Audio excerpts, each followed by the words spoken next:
industriji je bilo 15.000 res tistih, ki so bili zaposleni v podjetjih, tle so tudi noter kongresni hoteli, medtem ko je bilo tudi 20.000 teh kreativcev, posameznikov, ki imajo ta specifična znanja. Zdaj, v prometu težko,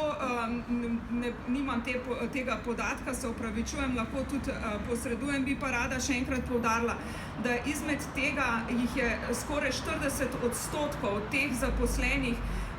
zapustilo dejavnosti, tako kot je bilo že omenjeno, ali zaradi eksistence, ali pa zaradi tega, da so enostavno doma imeli pritiske, da so prešli v nove dejavnosti. Predvsem so šli, kot vidite, fantje so tukaj tehniki, poznajo monterje, torej so šli v industrijo, konkretno tudi v podjetja, ki imajo od robotike in tako naprej, kar pomeni, da smo izgubili te ljudi.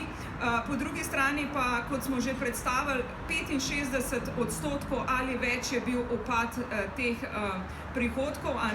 in pa seveda mi se moramo zavedati, da tukaj niso samo ti organizatorji, mi imamo celo potem podverigo, to je tako kot pri gradbincu,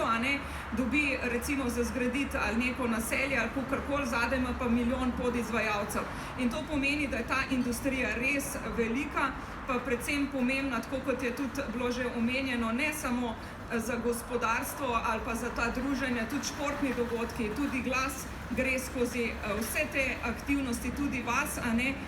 tako da skozi to prizmo menimo, da smo pomembni, ampak smo bili preslišani.